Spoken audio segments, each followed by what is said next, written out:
Hey everybody, it's Jason Blaha here, and today I want to chat with you guys a little bit about training frequency and kind of explain why I don't really recommend that anyone train over 4 days a week. And I know this comes up, people say, well, if volume is equal, it shouldn't matter.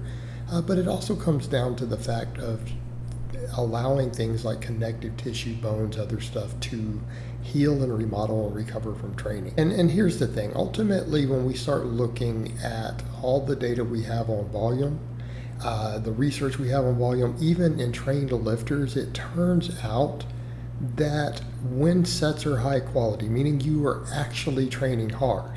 And keep that in mind. That's one thing that's been noted. A lot of people are not training anywhere near as hard as they think they are. Like a lot of people who don't seem to make gains are like, but I train hard. You know, those are the people that when you look in the labs and they say, okay, I felt like, this set was 1 rep or 2 reps from failure, and then they actually test them in the lab, they sometimes get 6 or 7 more reps.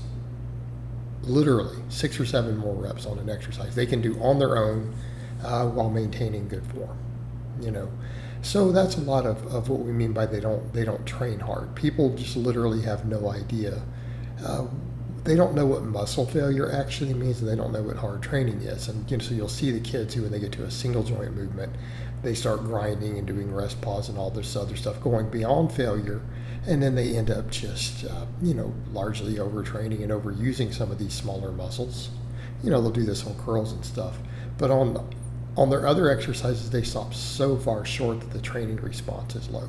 But that aside, when we get over to people who are actually doing high quality training, and what we mean is 0 to 2 reps in reserve on most of your work sets, training volumes just don't have to be that high. Like we're seeing, studies are showing that in that case, in some cases, even like 8 sets per muscle group per week can cause maximum or close to maximum hypertrophy. In people who leave a little more, depending upon genetics, it could be 12 to 20 sets. It could be something in that range.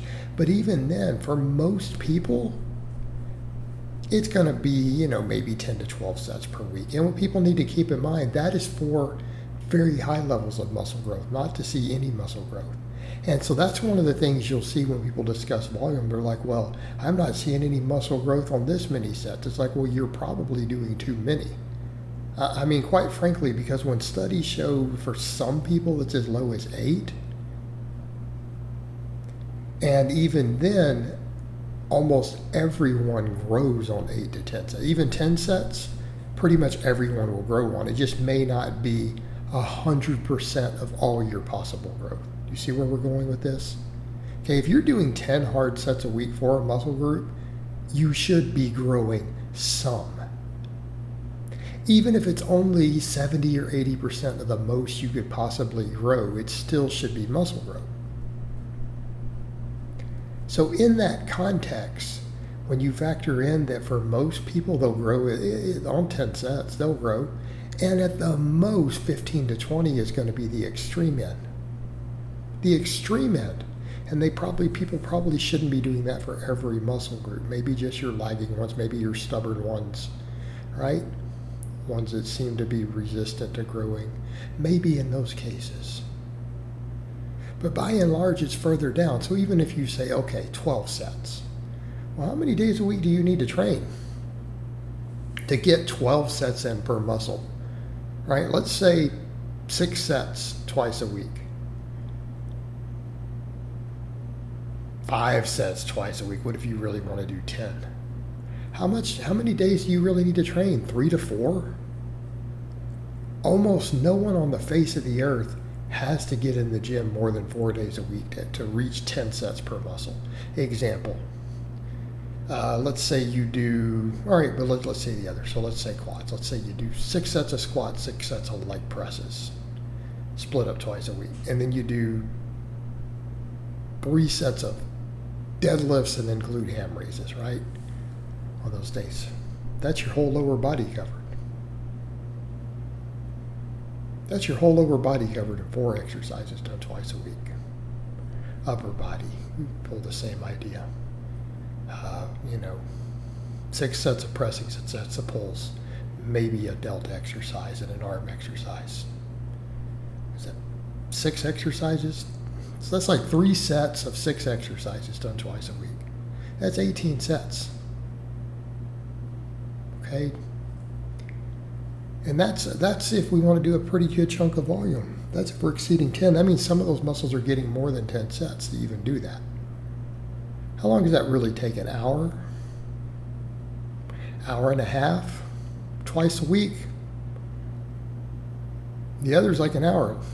So what do we look at? An average of maybe an hour 4 times a week? You can hit those optimal volumes. And if you do it that way, guess what? We have time to recover.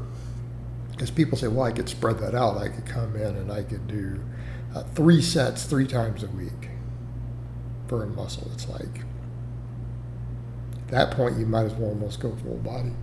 I don't know. So it's like, why are you trying to go 5 or 6 days a week to do that? It's not necessary. Same thing, people will talk about, well, I'm trying to split it up. Well, what does that mean on your shoulder day? You come in and do 3 sets and leave? Is it a 10-minute workout? Does people see the problem there? When you start doing the math on these muscles worked, reaching 10 quality sets a week, it doesn't leave you a lot of room. So some of these whole split days that people want, it's like 3 work sets, 3 or 4 sets. That's it. You would just leave. Why do they need their own day? And that's a whole extra day you could have spent out of the gym resting and recovering while getting the same amount of work done. And it works. There are plenty of champions. I mean, there's only a handful of ultra high level, like you top level powerlifters who really do 5. I mean, they're there, but the number who have done 3 outnumber the ones who've done 5. 4 seems to be pretty average. Same thing will come over to hypertrophy, getting bigger. It's at the same point. If you're going to try to do 5 or 6 days, you're hitting the same tendons over and over. Okay? It's one thing to talk about muscle protein synthesis. It's another to talk about tendon recovery, bone remodeling. I'm generally of the opinion you probably want at least 3 days of not lifting so that those things can recover and heal. Because if we come over and do the math, those other numbers can be done if you're efficient in an hour 4 times a week. People who are even more efficient can do it faster. They're in good shape, supersetting a lot of stuff. You'd be surprised how quick you can get it done. Once you're heavy, the heavy work is what takes the most time setting up for that. Right? You only need 4 days. All right, guys, but that's really all I have to say on that today. I hope it's been informative, and I'll talk to you guys next time.